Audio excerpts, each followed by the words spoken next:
Welcome back. It is day 49 of our road to 2200, and as you can see on the screen, we are on a massive winning streak in rapid chess. So, some of you guys may have watched the stream, maybe you didn't, but I put out a stream saying, "We will not stop this stream until I hit 2000 elo." And we managed to get to 1999, and I called it quits because I had been playing chess for like 8 hours straight and 6.5 of those were streamed. So if you want to check out the live stream and see some of these games, there was a lot of games. There's a lot of good ones and a lot of bad ones. You see this, but you didn't see the 5 hours before that because this all happened in the last hour and a half. But before that, there was lots and lots of losses and even a couple of queen blunders. But as you can see, like we had a 6 losing streak at one point, and yeah, we just somehow went on this magical winning streak. And yeah, in this video we're gonna try and hit 2000. So let's go ahead and do that. Okay, we found a 2000. Okay, my opponent is not playing a move. All right, so after a minute, my opponent has played e4, so we have a time advantage. Let's go ahead and play c6. Beautiful. We already have an advantage going into this game. I love it. All right, so c6, d5, the Cairo Khan. We got the two knights. Takes. See if they go into some kind of like tart cower, or maybe they play queen e2. Yeah, they play queen e2, so we're going to take, and then we just bring the knight. They're probably going to try and say, oh no, my queen. Like there's the trap with bishop to c4, knight here, and then they'll jump in with the knight, sacking the queen, but then it's checkmate. I don't really know why my opponent's thinking so long, to be honest. We already have 2-minute time advantage, basically. Yeah, so they do go for that. Of course, we're going to go here. And when they jump in with the knight, we just play e6. No big deal. And we can do this because taking is actually a blunder. So let's go ahead and see if they take. Taking, their knight gets trapped. It's very tricky. It's very tricky. Takes, I believe. Oh, wow. Okay. So I go here. I think. Where is it that I go? Here they take. I pin. I think we go queen to b6. So we're attacking this. Here takes here. Knight goes back. We would just take it. Yeah, I think queen b6, right? Something's telling me that it's queen c6, actually. Maybe I'm wrong. Yeah, and then we just go here. We pin. Knight back, we take. It's not like, over because they get 2 pawns for the piece, but it's very nice, for sure. We always have ideas of, lining up here. On this move, we can just take. I think I've actually played queen 6-6 before and gotten into some trouble with moves like this. They go there. Do we just pin? Just keep adding attackers, I think, right? So they can't move the knight. I believe this is the move. Rook c8. They protect. Takes. Takes. Rook takes. Yeah, I think rook c8 is just the way. Because, yeah, there's not really a way that you can hold on to the piece. But, I mean, they're going to have a lot of pawns on the queen side, which is a little bit scary, to be honest. But we'll have an extra piece, so hopefully we'll be able to convert it. They just protect. So now I can just take the piece, and they're attacking my queen, but I can just take here. They're blundering another piece. Oh, wow. Okay. Interesting. Very interesting choice by my opponent. And yeah, my opponent resigns, and we're over 2000 again. Let's go. 2007. Oh, boy. All right, we play with a 94. My opponent played with a 77. Let's go. And yeah, I mean, I just know this opening, and I know that this is a mistake. Ah, dang it. It is queen c7. Shoot. Shoot, shoot, shoot. But takes is a blunder. They have to go back. And then if I take, there's this. So after here, do we play bishop e7? No. What is the idea here? 95. if I take rook g1 and I'm just gonna get murdered. Hold on, wait a minute. So after this, knight here, I take. What is the difference? Oh, right, it's a6. Oh, no. Right. Point being, if they move, we just take with the pawn. And when they step back, then we have this. Pinning. Oh, shoot. Shoot. I think it is tricky, though. Can they do this? No. Oh, dang it. Yeah, I think in this position here, they can go here. No, it takes. What am I going on about? Hmm. Yeah. Okay, we need to really remember that. Queen c7, not queen b6. But we got very, very lucky. We can pin, takes, and they just hung everything. In this position, I was going to play this. And takes. I mean, we're just going to win this. And we're not playing another live game. We're gonna actually go and recap a game. So if you only like the live games, then thank you for watching. But let's go take a look at some of the wins on my huge winning streak. Okay, we're gonna look at two games that I played on my run up to this. This one I'm at 1985, playing against Maximus, who we've actually beaten twice now. And in this game, I played with a 96% accuracy. And this is all live on stream. Don't forget that. If you want to watch, just go to my channel, click on the lives. It'll be the live stream that says stream doesn't end until 2000. Yes, I lied. I stopped at 1999. Cut me some slack. All right, so it's another Cairo Khan.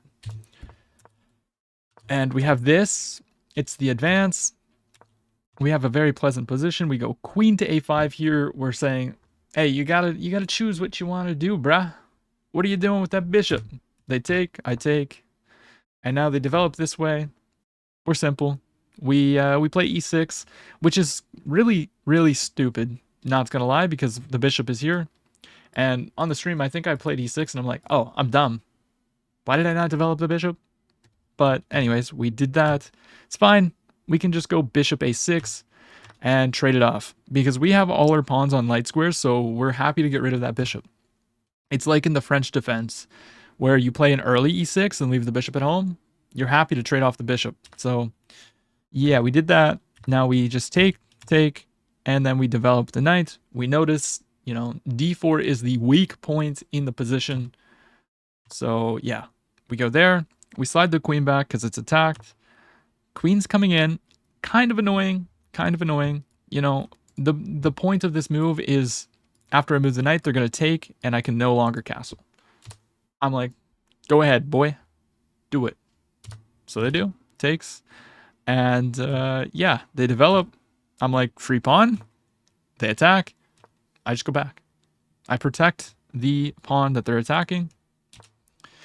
And yeah, we have b4. They're lashing out at me. And I'm like, hey, I'm up a pawn. Let's trade queens. And they do. Because if you move the queen, the knight is hanging. So you kind of have to do something here. So we have this. They go to the edge of the board. And I'm like, all right, we got to break. We got to break somewhere.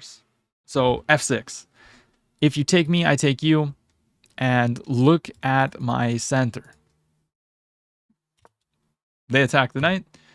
But now we can just take and we protect the knight. So it's like, all right, bro, what are you doing? Knight comes in, king up. No problem. They're trying to be tricky here, right? They're trying to go after this. But in this position, we just simply have a fork. And we find it. We see the fork. So we fork them.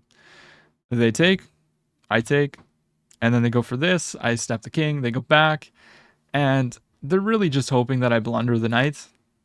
But in this position, we just go here. And if you do this, you get checkmated. So yeah, I mean, they go here, we just trade. And we bring the knight back and we're winning. And that was just such a simple, straightforward game. The only hiccup I felt like I had in that was locking the bishop at home, but it is what it is. And let's see another game that I played. All right, let's take a look at this one. This game was actually 74 moves, and I played with an 87%. So when I locked in on this winning streak, I locked in. I was playing very, very well. And we're 1950. This is like at the start of the winning streak. We got another Khan. Bro, the Khans, like these 1900s ain't got anything on my Khan. I'm just being obnoxious there. That's not actually true.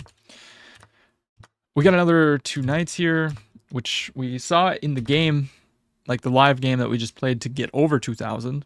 But in this position, my opponent decides to take. So we were transposing into like a tower to cower, where they've just played this earlier. Castles, castles, take the center, and we pin the knights. They kick us back, no worries. And we take here. We didn't need to take. There's no need to take this. Absolutely zero need. But I was like, all right, they got out of the pin. They want to move the knight somewheres. Let's just take it. But in reality, you just go bishop g6 here, and you're perfectly fine. It's so much better to play bishop g6. I don't know why I didn't do it, but we didn't. Now we go queen c7. We've got c3 on the board, and I just get the knight involved. I offer trade of rooks, which isn't really the greatest choice, but, you know, I got to do something. And then, oh, it's this game. I go bishop h2. So I had some funky ideas here. I was thinking, like, they're going to go here, and I don't know. They're just, the escape route's gone. And I just go back with the bishop. Actually, no, I think I was thinking, I was like, me give check, or if I can give a check, me give check. I think I was just being a troll. I don't know. But then they played queen h5, and I just attacked this. They're, you know, trying to give me a forky fork on the king and rook, but this attacks the bishop and opens up a defense on f7.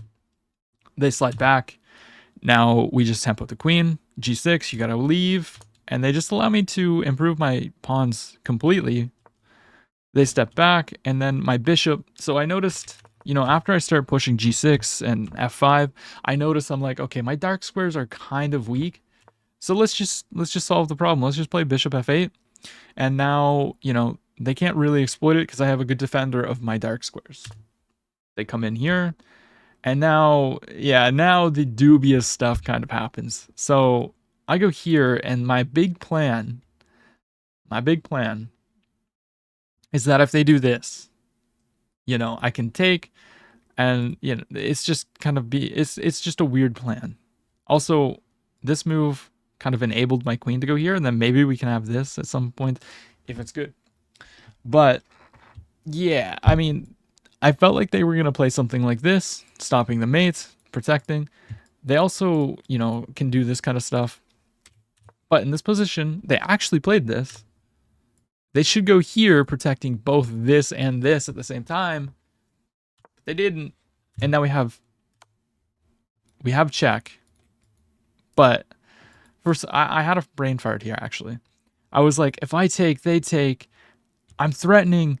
Check, they block, and then I sacrifice my rook. They take, and I take their queen. But what I completely forgot was that after takes, my rook is on a8, dummy. It's not on e8 anymore. So I took, and then they took with the king. What? Bro took with the king. And that is just straight up a free rook. And now we got to play this endgame. And yeah, I mean, it's completely winning here. We just trade queens, take. And this is actually kind of an interesting game because my opponent tried to get some kind of like fortress. So we have opposite colored bishops, right? So if the rook was not here, this is probably just a draw. Because how is anybody going to break through? but it's still tricky. We maneuver our bishop. We're getting in. We bring the king. Once again, our bishop is in their position. It's kind of annoying for them. They have a pass pawn too, and we give them this, but we go here, and now our bishop goes back, and they lock it down. All right. I need to get over here with the king, or I need to invade using the rook without blundering some pawns and allowing them to push the pawn. We improve our bishop. We're going to go here. They go here. We just step up. They're pushing their pawns. We stop that. And then we go here. And I notice that if they take, I take, this pawn is going to be ultra weak. They can't protect it with the bishop. So that was the idea. They push through. And now I just keep maneuvering my bishop. And, you know, I don't really know what I'm thinking. I think I'm like just moving so that I can, you know, come up with a plan and try to invade. And then, yeah, we kind of move the king up. And I really want to just break through. I want my king to get in because I want to be able to take here. And their king is stopping me from entering. So here I was like, all right, buddy, we're going to sacrifice the rook because we have an extra bishop and there's just no way that you can stop me from infiltrating. I go here and now I can come in, and the plan would be like if they just kept trying to stick around, I just go here and they're going to have to move eventually, and I can probably sacrifice and just go here. But we do it in a little different fashion. We go bishop a1, luring the king to the edge of the board, and then I sacrifice my bishop. Is it needed? No. I can just come back and attack the pawn, but we go out in fashion. We take, and then we just make a queen. And yeah, my opponent is checkmated on the side of the board here. And this is what started this huge winning streak that hopefully we can continue in tomorrow's video. But I want to enjoy being a 2000 for one more day at least. So that is why we only played one rapid game live today. I'm sorry if this disappoints anybody, but it is what it is, as Apex always says. And of course, if you enjoyed the video, don't forget to smash that like button, subscribe, check out the description, check my live streams. Come hang out. Come play chess with me sometime that I'm live. I'm trying to go live more. Thanks for watching.